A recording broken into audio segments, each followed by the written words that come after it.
అనేకమైనటువంటి అద్భుతాలు ఆశ్చర్యకార్యాలు జరిగించారు. ఆయన ఎద్దుకు వచ్చినటువంటి వారిని ఆయన ఎప్పుడు కూడా త్రోసివేసేవాడు కాదు. ఆయన స్వస్థపరిచేవాడు, సమాధానము అనుగ్రహించేవాడు, అదేవిధంగా రక్షణను కలగజేసేవాడు. దేవుడు రక్షణ ఇస్తాడు, దేవుడు సమాధానాన్ని అనుగ్రహిస్తాడు. దేవుని సంగమం చూడండి, పరిశుద్ధ గ్రంథంలో మనం గమనిస్తూ ఉన్నప్పుడు ఈరోజు ఒక వ్యక్తి గురించి మీకు చెప్పాలని ఆశపడతా ఉన్నాను. ఒక ఇద్దరి గురించి నేను చెప్పాలనుకున్నాను, కానీ దేవుని సంగమం చూడండి, యెఫ్తా అనేటువంటి ఒక వ్యక్తి ఉన్నాడు పరిశుద్ధ గ్రంథంలో. ఎంతమందికి తెలుసు ఆయన యెఫ్తా అనేటువంటి వ్యక్తి? చాలా మందికి తెలియదు. అదేవిధంగా షంగరు అనేటువంటి వ్యక్తి ఉన్నాడు, ఆయన ఎంతమందికి తెలుసు? దేవుని సంగమం చూడండి, దేవుని యొక్క సన్నిధిలో కూర్చున్నటువంటి సహోదరి సహోదరుడ, పరిశుద్ధ గ్రంథంలో లిఖించబడినటువంటి ప్రతి మాట శ్రద్ధగా ధ్యానించాలి. వాక్యములో ఉన్నటువంటి మర్మాలు, వాక్యములో ఉన్నటువంటి భావాన్ని మనము గ్రహించే వారిగా ఉండాలి. దేవుని సంగమ, పరిశుద్ధ గ్రంథంలో ఒక వ్యక్తి ఉన్నాడు, ఆయన పేరు షంగా. దేవుని సంగమ, ఆయన ఇజ్రాయేలు ప్రజలకు 3వ న్యాయాధిపతి. మొట్టమొదటిగా మనం గమనిస్తూ ఉన్నప్పుడు దేవాది దేవుడు దేవుని సంగమ ఇశ్రాయేలు ప్రజలు నడిపిస్తూ వచ్చాడు. మోషే వారిని నడిపించాడు, ఆ తర్వాత న్యాయాధిపతులు వారిని నడిపించారు, ఆ తర్వాత రాజులు ఇశ్రాయేలు ప్రజలను పరిపాలించారు. ఈరోజు దేవుని సన్నిధిలోనికి వచ్చినటువంటి ప్రియమైనటువంటి సహోదరి సహోదరుడా, ఈ యొక్క షంగారు అనేటువంటి వ్యక్తి గురించి మనం చూస్తూ ఉన్నప్పుడు ఈయన గురించి పరిశుద్ధ గ్రంథంలో కేవలము 2 సార్లు మాత్రమే రాయబడింది. 2 సార్లు మాత్రమే ఆయన గురించి రాయబడింది, కానీ ఆయన గొప్ప కార్యాలు, ఆశ్చర్య కార్యాలు జరిగించాడు. దేవుని సంగమం చూడండి, పరిశుద్ధ గ్రంథంలో మనం గమనిస్తూ ఉన్నప్పుడు న్యాయాధిపతుల గ్రంథం 3వ అధ్యాయము 30వ వచనం ఒకసారి చదవండి. అతని తరువాత అనాతు కుమారుడైన షంగారు న్యాయాధిపతిగా ఉండెను. అతడు ఫిలిస్తీయులలో 600 మందిని మునుకొల కర్రతో హతము చేసెను. అతడును ఇజ్రాయేలులను రక్షించను. దేవుని సంగమ చూడండి, ఈ యొక్క షంగారు గురించి మనం చదువుతా ఉన్నప్పుడు ఆయన తండ్రి పేరు ఏ పేరు? అనాతు అని ఆయన తండ్రి పేరు గురించి రాయబడింది. దేవుని సంగమ, ఈ యొక్క అనాతుకు పుట్టినటువంటి కుమారుడే ఈ యొక్క షంగారు. ఈ షంగారు ఇజ్రాయెల్ ప్రజల్ని రక్షించడానికి, ఇజ్రాయెల్ ప్రజల్ని కాపాడుటకు ఆయన న్యాయాధిపతిగా నియమించబడ్డాడు. ఈ న్యాయాధిపతిగా నియమించబడినటువంటి ఈ యొక్క షంగారు గురించి మనం ఎందుకు ఈరోజు ధ్యానించాలి అని మనం గమనిస్తూ ఉన్నప్పుడు, ఈ యొక్క షంగారు ఏం చేశాడంటే, తన దగ్గర ఉన్నటువంటి ములుకొన కర్ర, అంటే ఇదేంటో అని మీకు ఆశ్చర్యం వేయచ్చు. ఎవరైతే వ్యవసాయం చేస్తారో వారికి తెలుస్తుంది. వ్యవసాయం చేస్తూ ఉన్నప్పుడు, ఒక పొలాన్ని దున్నుతూ ఉన్నప్పుడు, ఆ యొక్క దున్నుతున్నటువంటి ఆ యొక్క రైతు చేతిలో ఒక కర్ర ఉంటుంది. ఆ కర్ర దేవుని సంగమ ఏం చేస్తుంది తెలుసా? ఆ యొక్క ఎడ్లను ముందుకు నడిపించడానికి ఉపయోగించేది. దేవుని సంగమ చూడండి, ఈ యొక్క షంగారు కష్టపడే వ్యక్తిగా ఉన్నారు. ఈరోజు సోమరిగా ఉన్నటువంటి వారు అందరూ కూడా ఈ యొక్క షంగారును గురించి ప్రతి ఒక్కరు కూడా తెలుసుకున్న తర్వాత సోమరులుగా ఉండడానికి వీల్లేదు. ప్రతి ఒక్కరు కూడా కష్టపడి పని చేయాలి. దేవుడు ఎవరైతే కష్టపడి పని చేస్తారో వారి దేవుడు ఎన్నుకుంటాడు. దేవుని సంగమ, ఈ యొక్క షంగారు ఎక్కడ పని చేస్తూ ఉంటాడు? ఈ యొక్క కొలకర్ర తీసుకొని ఎక్కడ పని చేస్తూ ఉన్నాడు అంటే, పొలములో పని చేస్తూ ఉన్నాడు. పొలములో తన యొక్క పొలాన్ని దున్నుతా ఉన్నాడు. ఈరోజు దేవుని సంగమ, ఈరోజు దేవుని సన్నిధిలో కూర్చున్నటువంటి సహోదరి సహోదరుడా, దేవుడు యొక్క సంఘాన్ని పొలముతో పోలుస్తా ఉన్నాడు. దేవుని యొక్క సంఘము అనగా ఈ పొలములో ప్రతి ఒక్కరు పని చేసే వారిగా ఉండాలి. ప్రతి ఒక్కరు కూడా ఆయన పనిలో తన యొక్క భాగస్వామ్యాన్ని ప్రతి ఒక్కరు పంచుకునే వారిగా ఉండాలని దేవుని యొక్క వాక్యం తెలియజేస్తా ఉంది. ఈరోజు దేవుని సంగమ, దేవుడు ఎక్కడ కూడా సోమరి వారిని ఎన్నుకోలేదు. దేవుడు ఎప్పుడు కూడా పని చేసే వారిని, కష్టపడే వారిని దేవుడు ఎన్నుకున్నాడు. దేవుడు వారిని ఎన్నుకొని తన పని కొరకు నిలబెట్టుకున్నాడు. దేవుని సంగమ, పరిశుద్ధ గ్రంథంలో మనం గమనిస్తా ఉన్నప్పుడు అనేక మందిని చూడండి, ప్రతి ఒక్కరు కూడా పని చేస్తా ఉన్నప్పుడే వారిని పిలుచుకున్నారు. దేవుని సంగమ పేతురు ఏం చేస్తా ఉన్నాడు? చేపలు పడతా ఉన్నాడు. ఆ చేపలు పడుతూ ఉన్నటువంటి పేతురుని దేవుడు పిలిచాడు. పేతురు, నన్ను వెంబడించి నేను నిన్ను మనుషులను పట్టించాలరుగా చేస్తానని చెప్పాడు. దేవుని సంగమ గిడ్యోను గోధుమలు దుల్లగొట్టుకుంటా ఉన్నాడు. దేవుని సంగమ గోధుమలు ఆ యొక్క దుల్లగొట్టుకుంటున్నటువంటి వ్యక్తిని దేవుడు పిలిచాడు. ఏమని పిలిచాడు? పరాక్రమము కలిగినటువంటి బలాఢ్యుడా అని పిలిచి తన పని కొరకు ఆయనను ఎన్నుకున్నాడు. ఈరోజు ప్రియ దేవుని సంగమ, నీవు నేను ప్రతి ఒక్కరు కూడా కష్టపడే వారిగా ఉండాలి. దేవుడు పురుషులకు కష్టపడాలని ఆయన ఆజ్ఞనిచ్చాడు. ఈరోజు కష్టపడకుండా నువ్వు సోమరిగా ఉన్నట్లయితే ప్రియ దేవుని సంగమ, దేవుడు నిన్ను మెచ్చడు. దేవుడు నిన్ను ఆయన తన పని కొరకు వాడుకోలేడు. దేవుని సంఘం, అందుకే ఈ యొక్క షంగారు తన పొలంలో పని చేస్తూ ఉన్నాడు. పని చేస్తున్నటువంటి సమయంలో దేవుని సంఘమా, ఈరోజు నేను 2 విషయాలు మీకు చెప్పాలని ఆశపడుతూ ఉన్నాను. షంగారు కష్టపడి పని చేసేవాడు. రెండోదిగా తనను తాను దేవునికి అప్పగించుకున్నటువంటి వాడిగా ఉన్నాడు. ఈరోజు నా దగ్గర ఏం లేదు, నా దగ్గర తలంతులు లేవు, నా దగ్గర టాలెంట్స్ లేదు, నాకు చదువు రాదు, నాకు జ్ఞానం రాదు, నాకు పాటలు రావు, నేను స్తుతించలేను, నాకు చదవడానికి కూడా రాదు అని నీవు సంశయిస్తున్నావేమో, నీవు దేవుని సంగమా వెనకడుగు వేస్తా ఉన్నావేమో. అయితే దేవుని యొక్క వాక్యం తెలియజేస్తా ఉంది, నిన్ను నువ్వు దేవునికి అప్పగించుకో. నిన్ను నువ్వు దేవునికి ఎప్పుడైతే అప్పగించుకుంటావో అప్పుడు దేవుడు నీ పట్ల గొప్ప కార్యాలు జరిగిస్తాడు. దేవుని సంగమా, గిడ్యోను పిరికివాడే, కానీ తనను తాను దేవునికి అప్పగించుకున్నాడు. ప్రభువా, నేను నీ చేతిలో ఉన్నాను, నీవే నన్ను వాడుకో అని ప్రార్థన చేశాడు.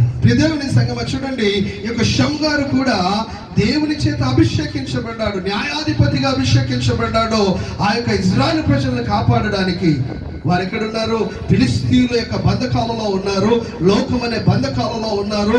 ఈరోజు ప్రియమైనటువంటి సహోదరి సహోదరుడా, నువ్వు ఏ బంధకాల చేత కట్టబడ్డావో, ఏ యొక్క దురలవాట్ల చేత నువ్వు కట్టబడ్డావో, ఏ అపవాది యొక్క బంధకాల చేత నువ్వు కట్టబడ్డావో, ఆ బంధకాలలో నుండి నువ్వు విడుదల పొందుకోవాలి అంటే నజరేయుడైనటువంటి యేసుక్రీస్తు యొద్దకు వచ్చి, ప్రభువా, నేను అపవాది బంధకాలలో పడి ఉన్నాను, ఈ లోకం అనే అరణ్య యాత్రను నేను జీవిస్తున్నాను, ఈ శ్రమలు, ఈ బాధలు, ఈ నిందలు, ఈ అవమానాలు, ఈ కష్టాలు నేను భరించలేకపోతున్నానయ్యా.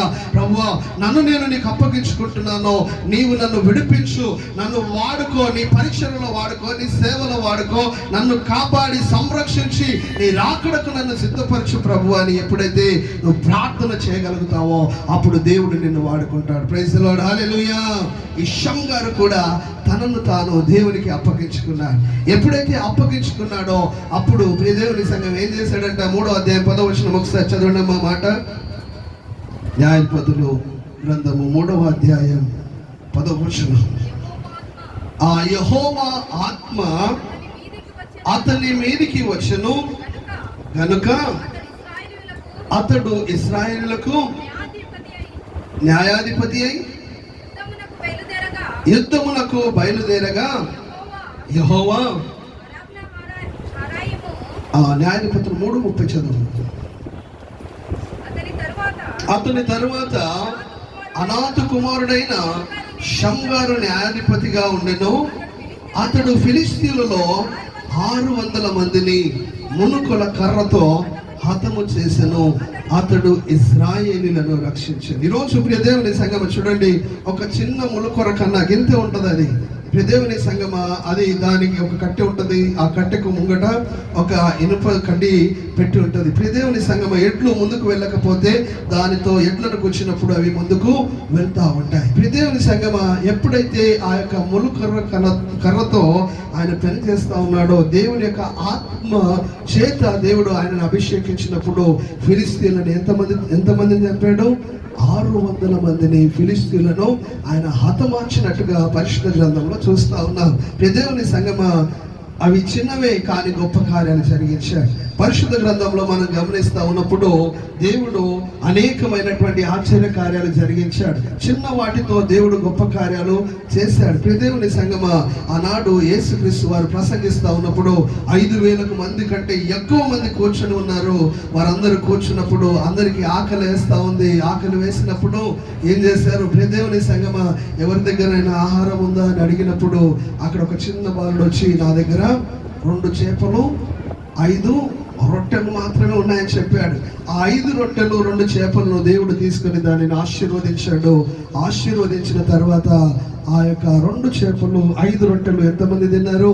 5,000 మంది సమృద్ధిగా తిన్నారు. అంటే చిన్నవే కానీ దేవుడు గొప్ప కార్యాలు జరిగిస్తాడు. సంసోను ఒక గాడిద యొక్క పచ్చి దవడ, ఒక గాడిద దవడ ఎంత ఉంటుంది? మామూలుగా సుమారుగా ఎంత ఉంటుంది, కానీ ఆ యొక్క పచ్చి దవడ ఎముక తీసుకొని ఆయన ఒక 1000 మందిని చంపగలిగినటువంటి బలము, అలాంటి శక్తి, అలాంటి అభిషేకము ఆయనకు అనుగ్రహించాడు. ఈరోజు దేవుని యొక్క వాక్యము ఉద్దేశం ఏంటంటే, నీ దగ్గర ఏదున్నా సరే, నీ టాలెంట్ కావచ్చు, నీ తలంతులు కావచ్చు, ఏదైనా కావచ్చు, ప్రియ దేవుని సంగమా, అవి చిన్నమనుకొని నీవు నిరుత్సాహపడవలసినటువంటి అవసరము లేనే లేదు. నీవు ఏదైతే కలిగి ఉన్నావో దానిని దేవుని చేతిలో పెట్టు. ప్రభువా, నన్ను నీవు వాడుకో, నన్ను అభిషేకించు, నీ ఆత్మతో నింపు, నీ శక్తితో నింపు. అలనాడు షమ్గారు జీవితంలో గొప్ప కార్యాలు జరిగించావు, గిద్యోను జీవితంలో గొప్ప కార్యాలు జరిగించావు. మోషే చేతిలో ఉన్నటువంటి కర్ర చిన్నదే కానీ ఎర్ర సముద్రాన్ని 2 పాయలు చేసింది. ఆ యొక్క బండ నుండి నీళ్లను తీసుకురాగలిగింది. అలాంటి గొప్ప కార్యాలు చేశావు కదా, నా జీవితంలో కూడా నువ్వు కార్యము చేయి, నన్ను నేను నీకు అప్పగించుకుంటున్నానని ప్రభువా నేను ప్రార్థించినప్పుడు దేవుడు నీ జీవితాల్లో గొప్ప కార్యాలు, అద్భుతాలు జరిగిస్తాడు. కాబట్టి ప్రియ దేవుని సంగమా, ఈ లోకంలో మరి ఏ నామంలో కూడా నీకు రక్షణ దొరకదు, కానీ యేసు క్రీస్తు దగ్గరికి వచ్చినప్పుడు ఆయన నిన్ను రక్షిస్తాడు. ఆయన నీ పాపము నుండి నిన్ను విడిపిస్తాడు. ఆయన చేతిలోనికి నువ్వు వెళ్ళినప్పుడు అద్భుతంగా దేవుడు నిన్ను ఆశీర్వదిస్తాడు. కాబట్టి ప్రియ దేవుని సంగమా, నిన్ను నువ్వు ఆయనకు అప్పగించుకో, దేవుడు నీ జీవితాల్లో గొప్ప కార్యాలు జరిగిస్తాడు. ఆఖరిగా నేను ఒక మాట చెప్పి నేను ముగిస్తాను. అపోస్తలుల కార్యాలు ఒక మాట చదివి ప్రార్థన చేసుకుందాం. 17వ అధ్యాయం, అపోస్తలుల కార్యాలు 17వ అధ్యాయం 30వ వచనం ఒకసారి చదువుదాం. ఆ అజ్ఞాన కాలములను దేవుడు చూచి చూడనట్టుగా ఉండెను. ఇప్పుడైతే అంతటను అందరును మారు మనసు అందరును మారు మనసు పొందవలనని మనుషులకు ఆజ్ఞాపించుచున్నాడు. దేవుని సంగమం చూడండి, దేవుడు ఆ అజ్ఞాన కాలమందు చూసి చూడనట్టుగా ఉన్నారు. ఎవరు పాపం చేసినా, ఎవరు తప్పు చేసినా కానీ దేవుడు క్షమిస్తూ వచ్చాడు. కానీ ఇప్పుడైతే దేవుడు ఏమంటున్నాడు? అందరూ అంతటా మారు మనసు పొందాలని దేవుడు తెలియజేస్తా ఉన్నాడు. ఒకవేళ నువ్వు ఇంకా మారు మనసు పొందకపోతే, ఇంకా నువ్వు దేవునికి అప్పగించుకోకపోతే, ఈరోజు ఈ యొక్క మధ్యాహ్న కాల సమయంలో ప్రభువా నన్ను కాపాడేవాడు నీవే. ఆ షమ్గారు ఇజ్రాయెల్ ప్రజల్ని ఆ యొక్క ఫిలిస్తీన్ల చేతిలో నుండి కాపాడాడు. ఈరోజు నిన్ను పాపము నుంచి నిన్ను కాపాడేది ఎవరంటే ఆ నజరేయుడైన యేసుక్రీస్తు వారి నిన్ను కాపాడగలుగుతారు. కాబట్టి ఆయన సన్నిధిలోనికి వచ్చి మోకరించి ప్రార్థన చేయండి. ప్రభువా నన్ను కాపాడు, పాపము నుండి నన్ను కాపాడు, నరకము నుండి నన్ను తప్పించు. నరకములో అగ్నిగుండము, ప్రియ దేవుని సంగమా, అగ్ని ఆరదు, పురుగు చావదు, భయంకరమైనటువంటి యాతన ఉంటుంది అక్కడ. నరకము ఎవరికి అంటే పాపము చేసేవారికి. ఆ పాపము నుంచి విడిపించేది ఎవరంటే యేసు క్రీస్తు వారి. ఆయన నామములోనే రక్షణ, ఆయన నామములోనే విమోచన, ఆయన నామములో మాత్రమే నిన్ను పాపము నుంచి నిన్ను విడిపించి పరలోక రాజ్యానికి దేవుడు నడిపిస్తాడు. కాబట్టి ప్రియ దేవుని సంగమా, ఇంకా రక్షణ మారు మనసు లేని వారు ఎవరైనా ఉన్నట్లయితే మీరు ఈరోజు ఒక తీర్మానం తీసుకోండి. ప్రభువా నన్ను నీ రక్తంలో కడిగి నన్ను పరిశుద్ధపరిచి నీ రాజ్యానికి వారసురాలుగా మార్చండి ప్రభు అని ప్రార్థన చేయండి. దేవుడు మీ జీవితాల్లో గొప్ప కార్యాలు జరిగిస్తాడు. దేవుడు కొద్ది మాటలు దీవించి ఆశీర్వదించును గాక. ఆమేన్.